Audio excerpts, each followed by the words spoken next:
இன்றைக்கி அந்த படத்தை மாற்றிருந்தேன். இவரெல்லாம் என்ன பெரிய தியாகி, இவர் என்ன கொள்கை பிடிப்பவர், ஒரு நிமிஷத்துக்கு ஒரு கட்சி மாறிட்டு படத்தையும் கூட மாற்றிட்டு போட்டு ஆரம்பிங்க. இந்த வேஷ்டி கட்டினதே மாற்றின காரணமே கேஸ் போட்டாங்க பேரில், வேஷ்டி கட்டக்கூடாதுங்கிறக்காக மாற்றினேன். திராவிட முன்னேற்ற கழகத்தோ தேசிய கட்சிகளோ மாற்றுக் கட்சியோ பிஜேபியோ யாருமே என்னை அணுகவில்லை, சந்தித்து பேசவில்லை. உங்கள் கருத்து மட்டும்தான் பேசியதாகவும் எங்கிட்ட படம் இருக்குதான் காட்டுங்க. நானும் சேகர்பாபு சபாநாயகர் பார்த்து கரெக்டுங்க. நானும் சேகர்பாபு பேசிட்டு ஒரு படம் வந்துருக்கேன்.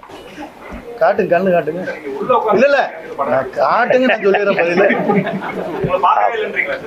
நான் யாரையுமே திராவிட முன்னேற்ற கழகமோ மாற்றுக் கட்சியோ பிஜேபியோ யாருமே என்னை அணுகவில்லை.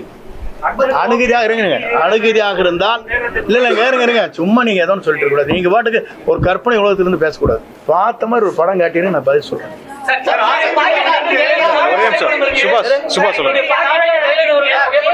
ஒவ்வொருத்தரா கேளுங்க, ஒரே ஒரு தான் கேளுங்க. சுபாஷ் கேளுங்க. நீங்கள் என்ன சொல்றீங்கன்னா, இது ஜனநாயக கட்சி, யாரை வேண்டுமானாலும் தங்களுடைய விருப்பப்பட்டவரை படத்தை வைத்துக் கொள்வது ஆட்சேபனையே கிடையாது.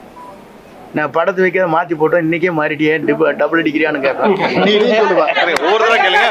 நீ அழிஞ்சு சமடுறீங்க, நான் பேசுகிறேன்.